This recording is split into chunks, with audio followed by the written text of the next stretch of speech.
السلام علیکم دوستو، کیسے ہو آپ سب؟ میں ہوں عریج اور آپ ہیں اس وقت میرے یوٹیوب چینل عریج شاہ ناولز پہ، جسے آپ کریں گے جلدی سے سبسکرائب۔ نئے آنے والوں کو ویلکم۔ میں نے سنا ہے کہ فیس بک سے آپ کی برداشت ختم ہو گئی ہے اور آپ یہاں تشریف لا چکے ہیں، ویلکم۔ چینل کو سبسکرائب کرو، اپنے یہاں آنے کا حق ادا کرو یار، تم لوگوں کا پیکج ضائع ہو جائے گا۔ سبسکرائب لازمی کرنا۔ چلو اور اب ہم نے کیا کرنا ہے جناب؟ ہم نے پڑھنی ہے آج کی ایپیسوڈ۔ تو آج کی ایپیسوڈ میں آنے والی ایک خوشخبری، اس کے بعد باقی آپ لوگ خود ہی پڑھ لینا، میں بس اتنا ہی بتاؤں گی۔ لیٹس سٹارٹ آج کی ایپیسوڈ۔ سانس لینے دو، پھر آج میں چلتے چلتے پڑھوں گی کیونکہ آج سردی کم ہے۔ ہماری رات کو بہت بارش ہوئی ہے اور بس بارش ہوئی ہے، صبح کھوری کھراٹا دھوپ نکلی ہے۔ اب کھوری کھراٹا کا مطلب ہوتا ہے جناب اصلی دھوپ نکلی ہے، وہ بادلوں سے، وہ جو دھند والی دھوپ ہوتی ہے نا، وہ والی نہیں۔ آج بہت ہی کوئی مزے کی دھوپ نکلی ہے اور پھر سارا دن دھوپ رہی ہے۔ ابھی ٹھنڈی ٹھنڈی ہوا بھی چل رہی ہے لیکن سردی نہیں لگ رہی، اور میں مزے سے باہر گھوم کر ایپیسوڈ ریڈ کر رہی ہوں۔ تو چلو اب میں شروع کرتی ہوں ایپیسوڈ۔ اللہ پاک آپ کے شہر میں بھی بارش کرے اور وہاں پر بھی سردی کم ہو جائے، کیونکہ سردی کا زور ٹوٹ چکا ہے، شکر اللہ پاک کا۔ اور آج آسمان پر تارے ہی تارے نکلے ہوئے ہیں، بہت سارے۔ اور سچی بتاؤں، ابھی میں ایپیسوڈ ریکارڈ کری تقریباً 6:30 بجے اور ہماری ابھی کافی روشنی ہے، مطلب ہمارا علاقہ سارا نظر آ رہا ہے، کافی زیادہ روشنی بھی ہے۔ تو اب ہم ایپیسوڈ ریڈ کرتے ہیں، چلو۔ شدت جنون، قسط نمبر 65، تحریر عریج شاہ۔ گاڑی صبح کے وقت ایک چھوٹے سے مکان کے باہر رکی تھی۔ وہ پہلے یہاں آیا ہوا تھا لیکن رہنے کی ضرورت کبھی پیش نہ آئی تھی، لیکن اب اسے یہاں پر رہنا تھا۔ وہ گاڑی سے باہر نکلتے ہوئے ایک نظر شنایا کو دیکھتا اندر داخل ہوا تھا۔ اس کے یہاں آنے سے پہلے ہی ٹھیک سے اس جگہ کی صفائی کروا دی گئی تھی۔ بیڈ روم کا دروازہ کھولتے ہوئے اس نے بیڈ روم کو اندر سے دیکھا تھا۔ کافی صاف ستھرا اور کشادہ بیڈ روم تھا، ساتھ اٹیچ واش روم تھا۔ کمرے سے نکل کر سامنے اوپن کچن تھا اور بس مکان ختم۔ وہ ایک ہی نظر میں اس کا پورا جائزہ لے کر واپس باہر گاڑی کی طرف آیا تھا۔ اس نے گاڑی کا دروازہ کھولتے ہوئے شنایا کے کندھے پر ہاتھ رکھا تھا۔ شنایا، اٹھو، ہم آ گئے ہیں، گھر پہ چلو، اندر چل کر آرام سے سو جاؤ، وہ اسے جگاتے ہوئے بول رہا تھا۔ لیکن وہ شنایا ہی کیا جو آسانی سے اس کی بات مان لے۔ وہ مزے سے سو رہی تھی، جیسے سونے سے بڑھ کر اس کی زندگی میں اور اہم کام کوئی تھا ہی نہیں۔ شنایا یار اٹھ جاؤ، مجھے نیند آ رہی ہے۔ رات بھر گاڑی چلائی ہے میں نے، وہ سختی سے بولا تھا۔ ایک تو اس لڑکی کی نیند ہے جو ٹوٹنے کا نام نہیں لیتی۔ وہ نفی میں سر ہلاتا بڑبڑایا تھا اور پھر دروازہ کھول کر ایک ہی لمحے میں اسے اپنی باہوں میں اٹھاتا اندر لے گیا تھا۔ لیکن مجال تھی جو اس کی نیند ٹوٹی ہو یا پھر اس پر ذرا سا بھی کوئی اثر ہوا ہو۔ وہ ایسے سو رہی تھی جیسے اس نے کبھی جاگنا ہی نہیں تھا۔ اسے اپنی باہوں میں اٹھاتے ہی اس کی مدہوش کن خوشبو اس کے حواسوں پر سوار ہوئی تھی۔ وہ گہری سانس بھر کر رہ گیا، مطلب اب اسے اپنے خواص بھی قابو میں رکھنے پڑیں گے۔ وہ اسے بیڈ روم میں لاتا آہستہ سے ڈبل بیڈ پر لٹاتے ہوئے اس پر کمبل ڈالنے لگا تھا۔ جیسے اس نے فوراً ہی تھام لیا تھا۔ یقیناً اسے سردی لگ رہی تھی۔ وہ باہر نکلا تھا۔ اب اسے بھوک لگ رہی تھی۔ ساری رات گاڑی چلا کر اب بھوک سے اس کی جان نکل رہی تھی۔ وہ کچن میں آتے ہوئے فریج اوپن کرتا، سب چیزوں کا جائزہ لینے لگ گیا تھا۔ پہلے سب سے تو اس کی نظر انڈوں پر پڑی تھی، جسے دیکھ کر اس کا موڈ خراب ہونے لگ گیا۔ حد ہے یار، ایک چیز کام کی نہیں رکھ سکتے۔ وہ اچار کا ڈبہ نکالتے ہوئے جلدی جلدی آٹا گوندنے لگا تھا۔ وہ اس کام میں ایکسپرٹ نہیں تھا، لیکن اپنے پیٹ کا حل وہ نکال لیتا تھا۔ ویسے تو کچن میں بریڈ اور اس کی طرح اور بھی بیکریز کا کافی سامان موجود تھا، لیکن یہ چیزیں زبر کی بھوک میں افاقہ نہیں کر سکتی تھی۔ اس کی بھوک صرف روٹی کھانے سے ہی ختم ہوتی تھی۔ آٹا گوندھ کر اس نے ایک سائیڈ پر رکھا اور پھر گھی کا ڈبہ اپنے قریب کرتے ہوئے اس نے جلدی سے پیڑا تیار کیا اور پیڑے کے اندر ہی اچار رکھتے ہوئے وہ اپنے ہی انداز میں اپنا پراٹھا تیار کرنے لگا تھا۔ مجھے ماسٹر شیف ہونا چاہیے تھا، وہ روٹی پھینٹ کر توے پر ڈالتے ہوئے اپنی تعریف کیے بغیر نہیں رہ سکا تھا، کیونکہ اس کی روٹی بالکل گول تھی۔ ایسی روٹی تو ماسٹر شیف بھی نہیں بنا سکتے۔ واؤ زبر شاہ، تمہیں کس الو کے پٹھے نے مشورہ دیا تھا کہ تم پولیس فورس جوائن کرو؟ وہ جلدی جلدی اپنا پراٹھا تیار کرتا، چنگیر میں رکھتے ہوئے ٹیبل پر وہیں اچار کا ڈبہ اور پانی رکھ کر بیٹھ گیا تھا، اور یہ تھا اس کا بہترین ناشتہ۔ اپنا ناشتہ ختم کر کے اس نے کچن کو ٹھیک سے صاف کیا تھا۔ گندگی اسے سخت ناپسند تھی۔ وہ کسی طرح کا پھیلاؤ برداشت نہیں کر سکتا تھا۔ اپنا کام ختم کر کے اس نے ایک بھرپور انگھرائی لی تھی۔ اب اسے سکون کی نیند آنی تھی۔ چلیے اب ریسٹ کرتے ہیں زبر صاحب، اب آپ کو آرام کی ضرورت ہے، وہ کہتے ہوئے بیڈ روم کی طرف قدم بڑھا چکا تھا۔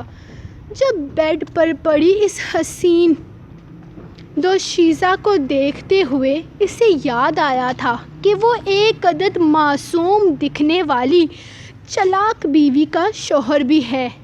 اس نے سوچا، آٹا وہ گوندھ چکا ہے، روٹی تو وہ اپنے لیے بنا ہی سکتی تھی، یقیناً وہ انڈا بھی کھاتی ہوگی، اور اگر نہیں کھاتی ہوگی تو بھی کوئی مسئلہ نہیں، وہاں اندر جیم، بریڈ، مکھن ہر چیز تھی، اسے یقیناً کوئی مسئلہ نہیں ہونے والا تھا، یہ اپنا انتظام خود کر لے گی۔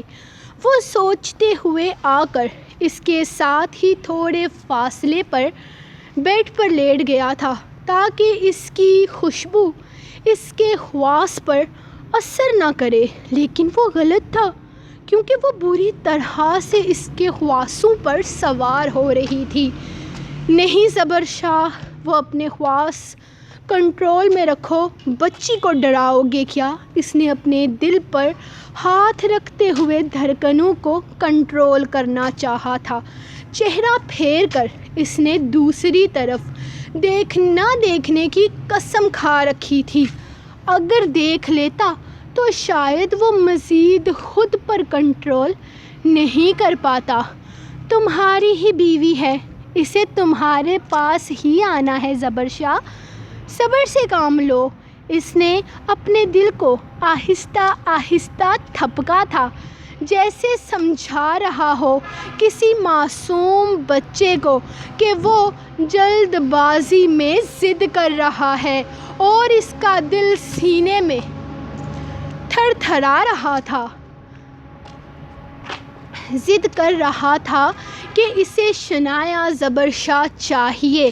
اس نے منہ تک خود پر کمبل ڈال لیا تھا۔ اب وہ شنایا کو اپنے دماغ سے اتارنے کی کوشش کر رہا تھا اور نیند نے کافی آسانی پیدا کی تھی اس کے لیے، اور تھوڑی ہی دیر میں اسے نیند بھی بہت زوروں کی آ گئی تھی۔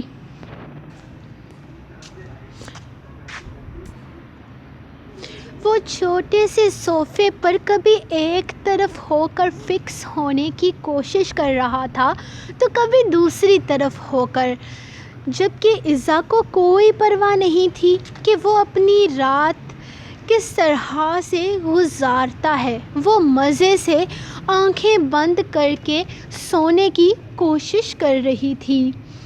ایزا، یہ بہت چھوٹا ہے، میں نہیں سو سکتا اس پر، وہ اٹھ کر بیٹھتے ہوئے اسے بتانے لگا تھا، جبکہ ایزا نے اس کی طرف کروٹ لے کر دیکھا تھا۔ تو ارجنٹ آرڈر کر کے بڑا منگوا لیں۔ مجھے کیوں ڈسٹرب کر رہے ہیں مسٹر دامیار شاہ؟ میں کسی طرح کا ترس نہیں کھانے والی اور نہ ہی مجھے تم پر یقین ہے۔ اگر نیند آتی ہے تو سو جاؤ، ورنہ اس کمرے میں، گھر میں، میرے خیال میں اور بھی بہت سارے کمرے ہیں جہاں تم جا کر اپنی نیند پوری کر سکتے ہو۔ مجھے میرے بیڈ کے علاوہ اور کہیں پر نیند نہیں آتی، وہ بے بسی سے بولا تھا۔ فائن، تو مجھے کوئی اور کمرہ دکھا دو، میں چلی جاتی ہوں اس کمرے سے۔ وہ اٹھ کر کھڑی ہوتی جیسے اس کا حل پیش کر رہی تھی۔ نہیں نہیں، تم کہیں نہیں جاؤ گی، تم یہیں رہو گی میرے کمرے میں، تم میری بیوی ہو، کہیں اور جا کر کیوں سوگی؟ تم نے اسی کمرے میں رہنا ہے۔ وہ فوراً اٹھ کر کھڑا ہو گیا تھا۔ تو پھر اب مجھے تمہاری آواز نہیں آنی چاہیے، وہ واپس بیڈ پر آتی حکم دے رہی تھی۔ میں کہاں سوؤں؟ مجھے اس پر نیند نہیں آئے گی ایزا، وہ اپنی مجبوری بیان کر رہا تھا۔ کمرے میں کوئی روئی وغیرہ رکھی ہوئی ہے؟ وہ اٹھ کر بیٹھتے ہوئے پوچھنے لگی۔ تو دامیار کو لگا تھا کہ شاید وہ کوئی حل پیش کر رہی ہے۔ روئی سے کیا کرو گی تم؟ وہ پریشانی سے پوچھنے لگا۔ روئی سے تو اس کا کوئی حل نہیں نکلنے والا تھا۔ اپنے کانوں میں ٹھوسوں گی تاکہ تمہاری آواز میرے کان تک نہ پہنچے اور میری نیند خراب نہ ہو۔ نہ خود سوتے ہو، نہ مجھے سونے دیتے ہو۔ یہی دن دیکھنے کے لیے شادی کی تھی میں نے۔ وہ بیڈ پر لیٹتی اسے کوس رہی تھی۔ تمہیں نہیں لگتا کہ تم ضرورت سے زیادہ اڑ رہی ہو؟ اب کی دفعہ وہ اسے گھورتے ہوئے بولا تو وہ واپس اٹھ کر بیٹھتی اسے گھورنے لگی تھی۔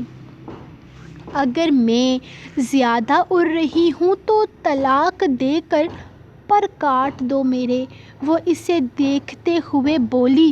تو دامیار اسے دیکھ کر رہ گیا۔ کیا بکواس کر رہی ہو تم؟ دماغ خراب ہے کیا تمہارا؟ اتنا آسان لگتا ہے تمہیں یہ سب کچھ؟ طلاق کا مطلب بھی سمجھتی ہو تم؟ وہ غصے سے اسے گھورتے ہوئے بولا تھا۔ جی بالکل، میں بہت اچھے سے طلاق کا مطلب سمجھتی ہوں، جتنا تم نکاح کا مطلب سمجھتے ہو۔ اگر تم زبردستی نکاح کر سکتے ہو تو پھر میں طلاق کیوں نہیں لے سکتی؟ میرا دماغ خراب مت کرو، زندگی جینے کے لیے شادی کی تھی۔ عذاب ہو گئی ہے تو یہ عذاب اتار لو اپنے سر سے۔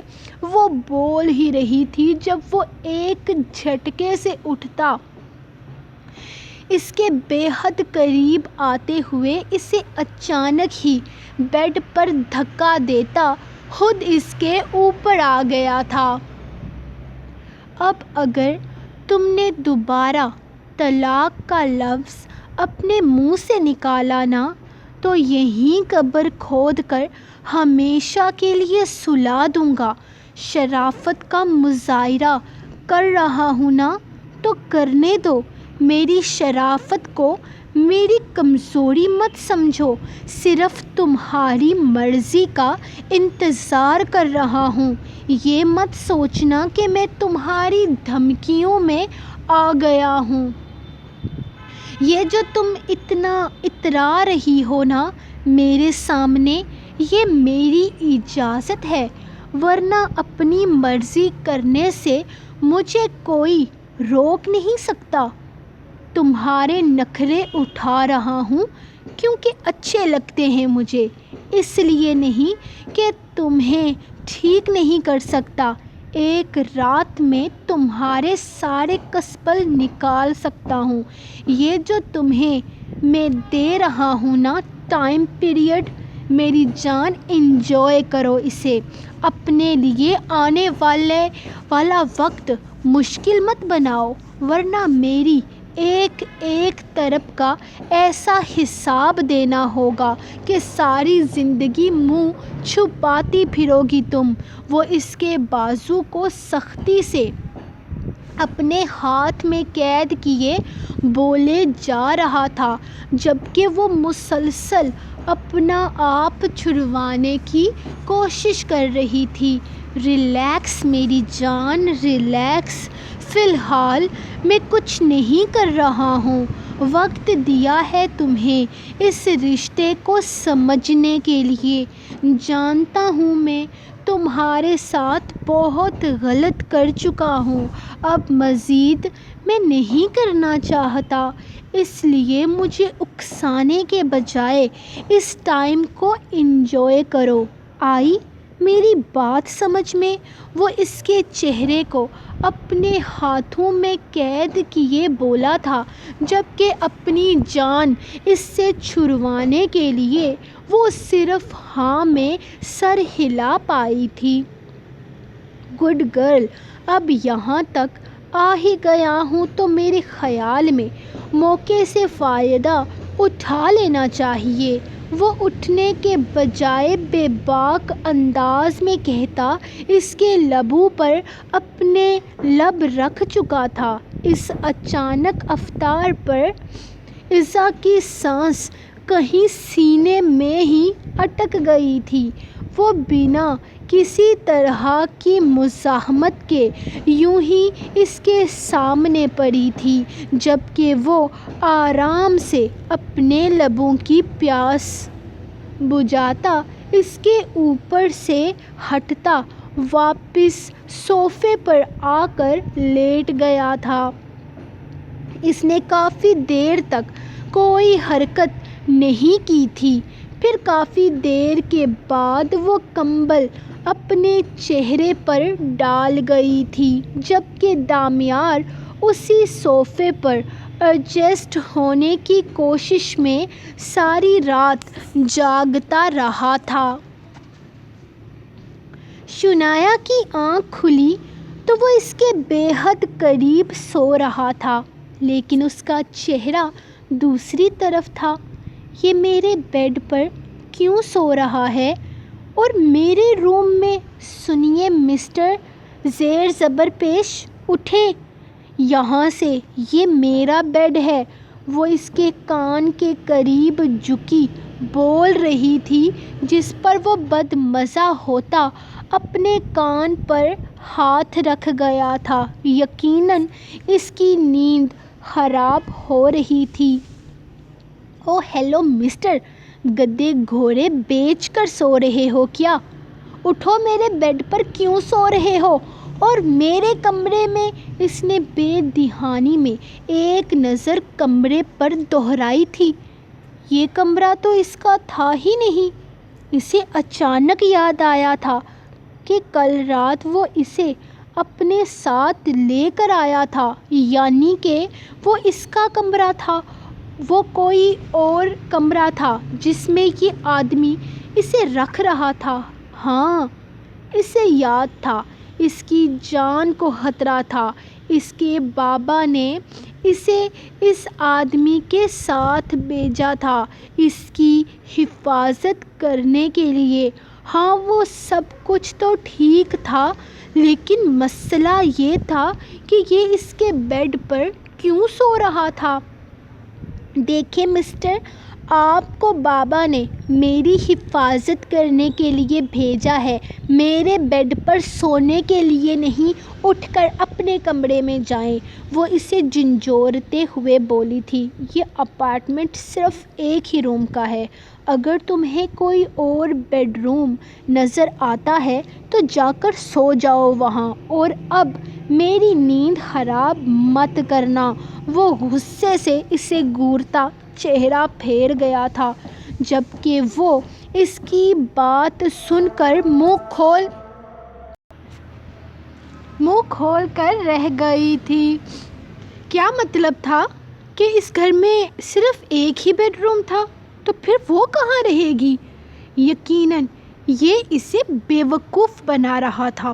وہ بچپن سے بابا کے ساتھ کتنے اپارٹمنٹس میں رہ رہی تھی، آج تک تو ایسا نہیں ہوا تھا کہ اپارٹمنٹ میں صرف ایک ہی بیڈ روم ہو۔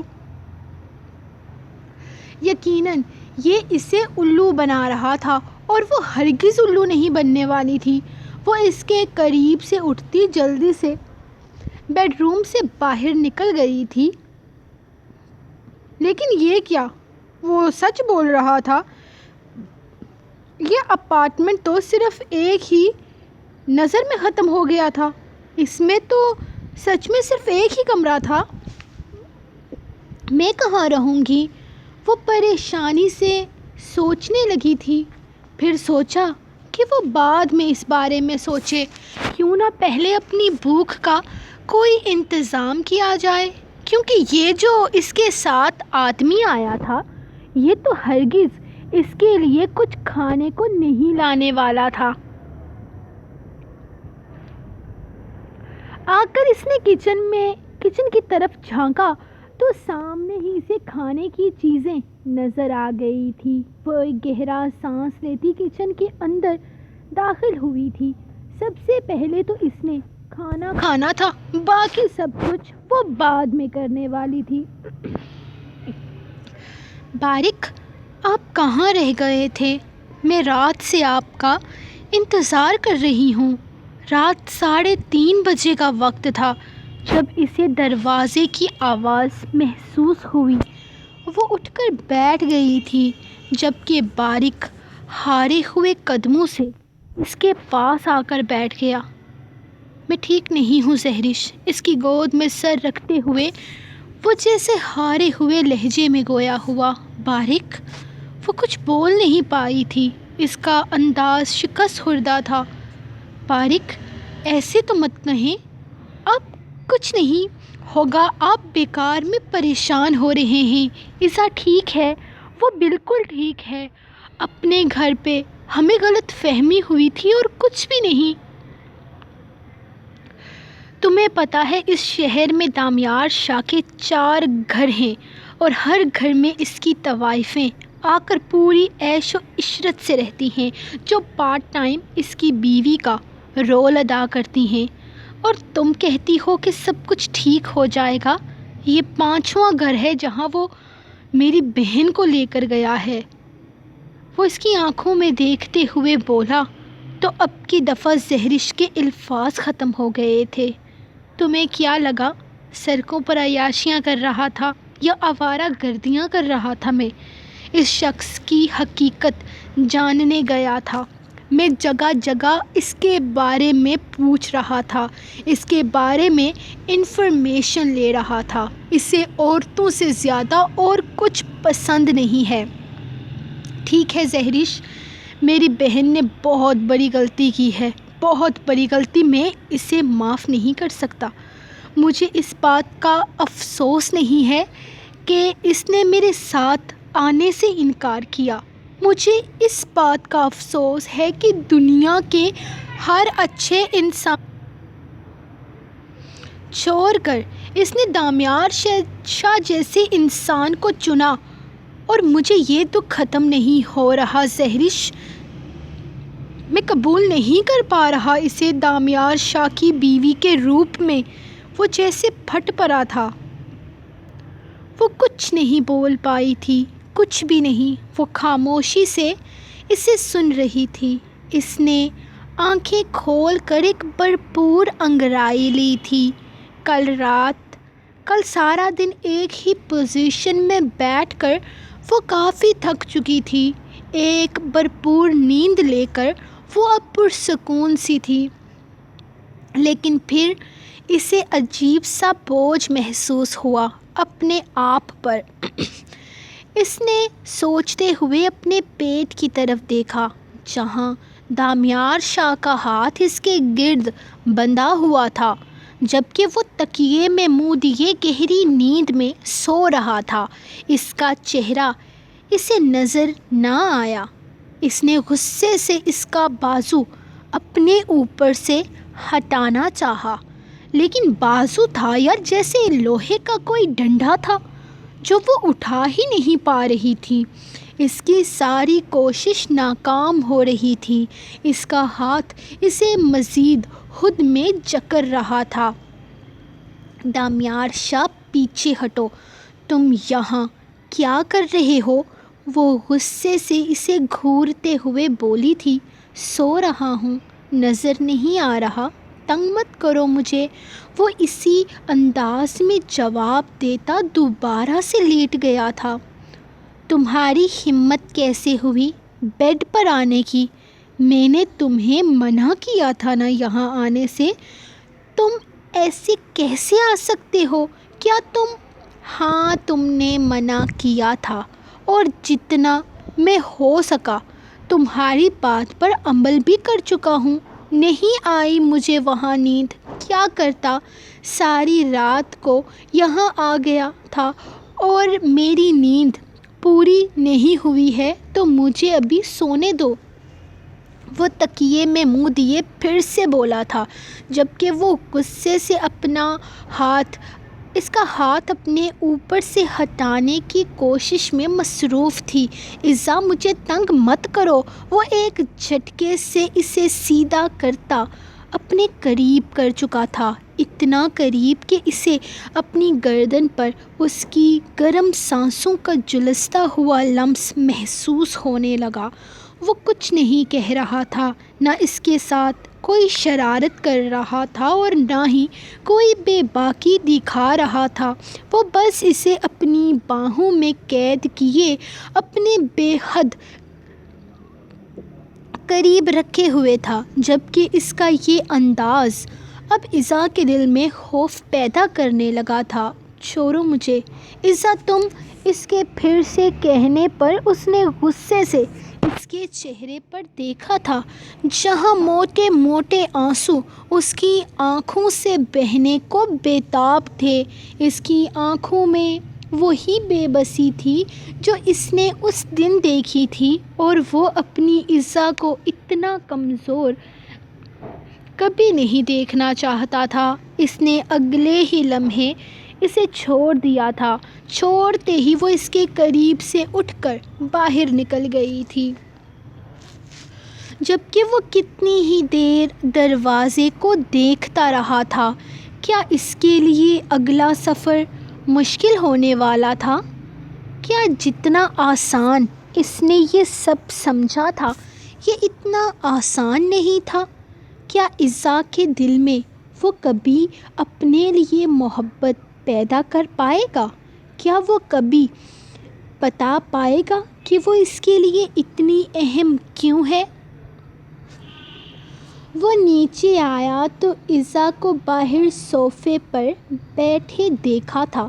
وہ بالکل خاموش تھی، جبکہ اس کے ساتھ بیٹھی زینت بی بی پتہ نہیں کون کون سی باتیں اس سے کر رہی تھی۔ اس کے آتے ہی زینب بی بی کچن کی طرف چلی گئی تھی، جبکہ وہ ان کے پاس بیٹھ گیا۔ مجھے گھر جانا ہے۔ اس کے پاس بیٹھتے ہی وہ بولی تھی، آج رات راحیل اور سحرش کی طرف ہماری دعوت ہے تو ہم وہاں جائیں گے۔ وہ دراصل وہ دونوں عمرے پر جا رہے ہیں نا۔ وہ اسے بتانے لگا تو وہ ایک نظر اسے دیکھ کر پھر سے چہرہ جھکا گئی تھی۔ مطلب کل وہ بارق کے سامنے سچ بول رہا تھا اور اسے لگا تھا کہ وہ اسے روکنے کے لیے جھوٹ بول رہا ہے۔ سحرش نے تو اسے بتایا بھی تھا کہ وہ عمرہ پر جا رہی ہے۔ اس کے ذہن میں نہ جانے یہ خیال کیوں نہیں آیا، اگر چاہو تو میں ابھی تمہیں گھر چھوڑ دوں گا اور شام کو واپسی پر اپنے ساتھ لے جاؤں گا۔ دراصل آج ایک میٹنگ نکل آئی ہے تو مجھے آفس جانا پڑ رہا ہے۔ وہ اسے دیکھتے ہوئے کہنے لگا، ٹھیک ہے تم مجھے گھر چھوڑ دو۔ وہ فوراً اٹھ گئی تھی، جبکہ اس کی جلد بازی پر وہ مسکرا دیا، اگر اجازت ہو تو ناشتہ کر لوں، بھوک لگی ہے یار۔ اس نے مسکرا کر کہا تو وہ دوبارہ بیٹھ گئی۔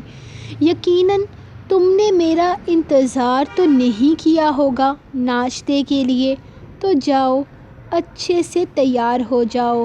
زینت بی بی اسے بتا دیجئے کہ 2 دن کی دلہن کو کس طرح کا ہونا چاہیے۔ تیاری وغیرہ میں اس کے مائکے لے کر جا رہا ہوں اسے، اس نے زینب بی بی کو آواز دے کر کہا تھا، جو فوراً ہی باہر نکل آئی تھی۔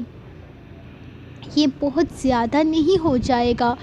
وہ لاکٹ، ایئر رنگز کے ساتھ سونے کی چوڑیاں بھی پہن چکی تھی، یہاں تک کہ وہ پیروں میں پازیب بھی ڈال چکی تھی جب زینت بی بی نے بڑے بڑے کنگن اسے پہنانے لگی۔ میری جان، یہ جو نئی نویلی دلہن ہوتی ہے نا، اس کو ساعت سنگار کر کے چلنا چاہیے۔ اس کے چہرے پر ہر وقت شوہر کی محبت کے رنگ سجنے چاہئیں۔ وہ بڑی محبت سے اسے سمجھا رہی تھی، تو یہ سب کچھ پہن کر شوہر کی محبت کے رنگ سج جائیں گے؟ وہ حیرانگی سے پوچھنے لگی۔ نہیں میری جان، اس کا مطلب ہوتا ہے لڑکی اپنے گھر میں خوش ہے، اپنے شوہر کی سنگت میں اطمینان سے رہ رہی ہے، انہوں نے سمجھایا تھا، جبکہ ان کے سمجھانے کی دیر تھی کہ اس نے کنگن کے ساتھ ساتھ انگوٹھیاں بھی پہن لی۔ اب میں اچھی لگ رہی ہوں؟ اس نے کھڑے ہوتے ہوئے پوچھا تھا۔ نیلے رنگ کی یہ فراک، خوبصورت سی فراک اس کے بڑی کے کپڑوں میں آئی تھی دامیار کی طرف سے۔ اس کے لیے بھی بہت کچھ آیا تھا، لیکن اس نے ابھی تک استعمال کچھ نہیں کیا تھا۔ بہت بہت حسین لگ رہی ہو، چاند کا ٹکڑا لگ رہی ہو میری جان۔ انہوں نے مسکرا کر اس کا ماتھا چوما تھا۔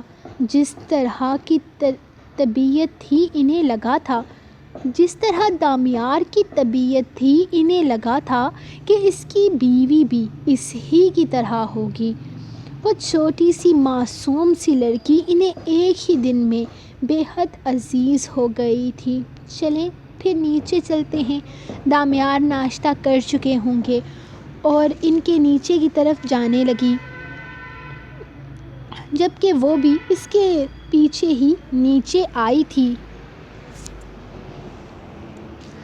سارے راستے وہ کچھ نہیں بولی تھی اور دامیار نے بھی اسے کچھ نہیں کہا تھا، بس وہ اپنے گھر جانے پر خوش تھی اور وہ اس کی خوشی ہی تو چاہتا تھا۔ گھر کے باہر گاڑی روکتے ہی وہ گاڑی سے اتر گئی تھی، لیکن پھر اس نے نوٹ کیا تھا کہ وہ اس کے ساتھ نہیں آ رہا۔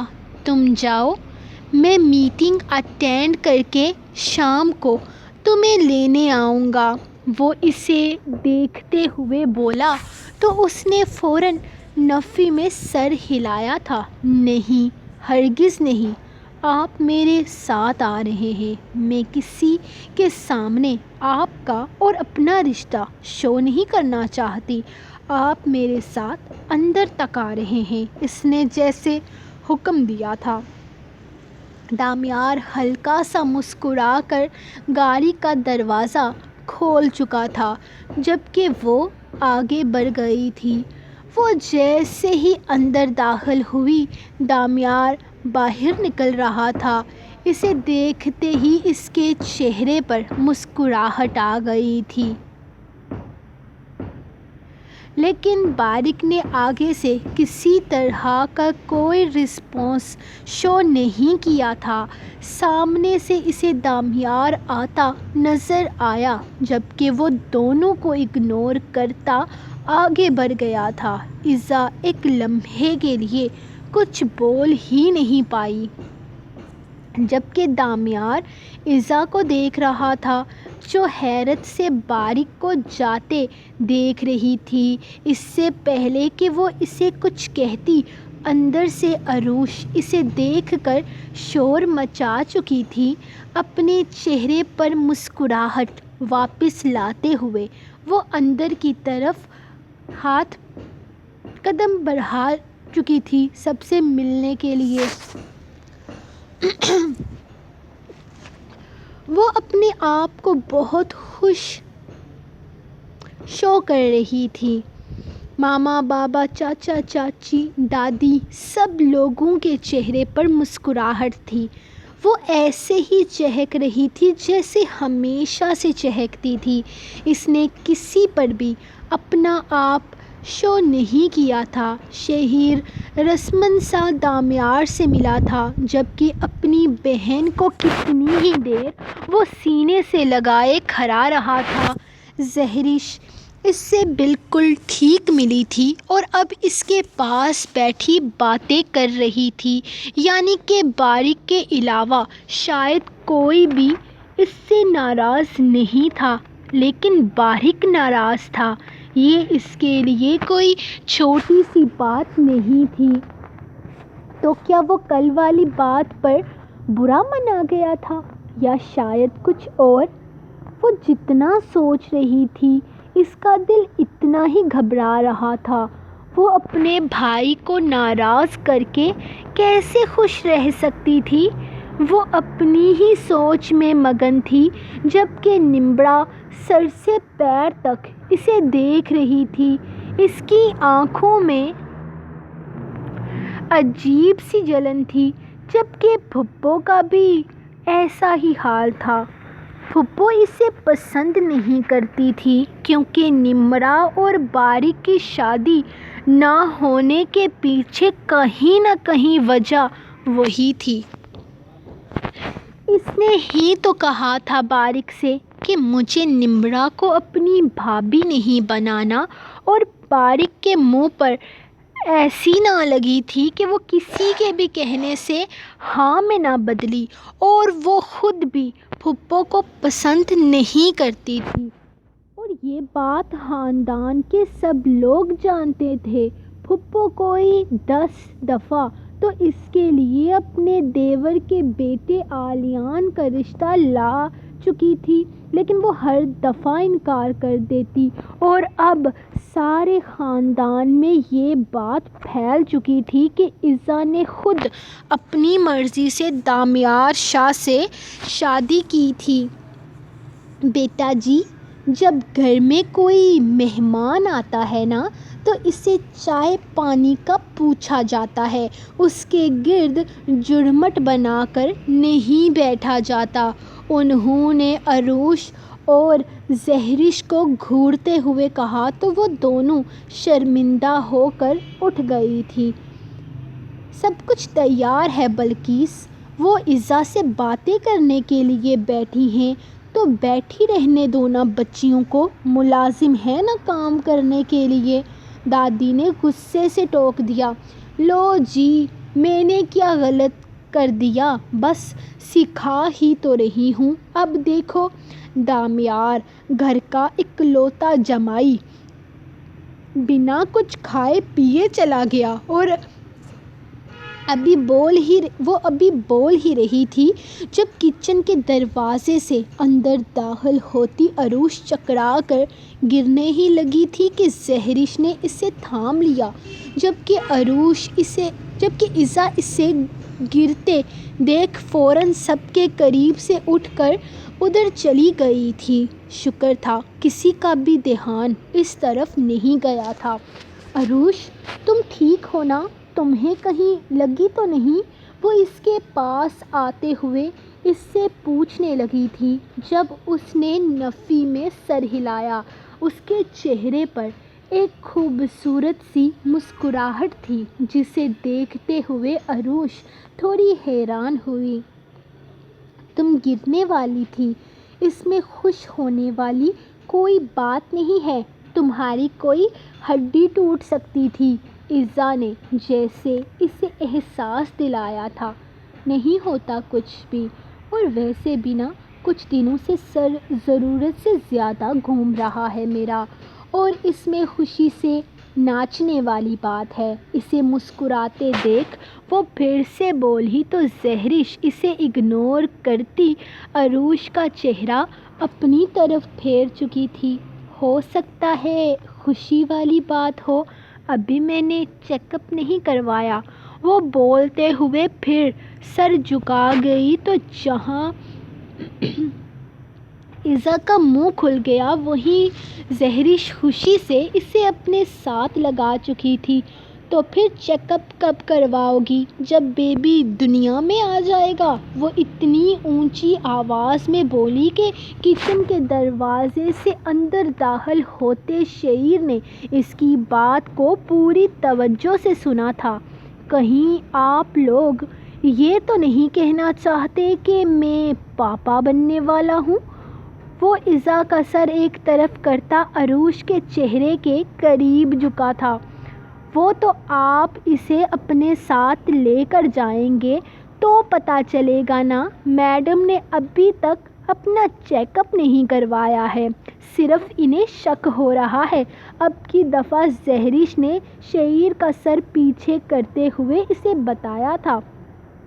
تو بیگم چلیے نا، ایسی خوشخبریوں کو زیادہ انتظار نہیں کروانا چاہیے، چلیں ہسپتال چلتے ہیں۔ وہ اس کا ہاتھ تھامے اسے زبردستی کھینچتے ہوئے اپنے ساتھ لے گیا تھا۔ بھابھی، میں پھپھو بننے والی ہوں، پھپھو میں پھپھو بننے والی ہوں، امی میں پھپھو بننے والی ہوں۔ باہر کوئی بھی یقیناً اب تک یہ نہیں سمجھا تھا کہ شعیر عروش کو اس طرح کھینچ کر کہاں لے کر جا رہا ہے، جبکہ ایزا نے شور مچا کر ایک ایک کو بتا دیا تھا کہ آخر معاملہ کیا ہے۔ ایزو، انہیں واپس تو آنے دو چیک اپ کروا کر۔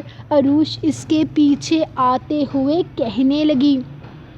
میں پھپھو بننے والی ہوں، مجھے 100% یقین ہے میں پھپھو بننے والی ہوں، وہ گول گول گھومتی اعلان کر رہی تھی، جبکہ سیڑھیوں کے اوپر کھڑا بارک اس کے بچکانہ انداز پر مسکرا رہا تھا، جبکہ باقی سب اس کی بات پر یقین کرتے ہوئے ایک دوسرے کو مبارکباد دے رہے تھے۔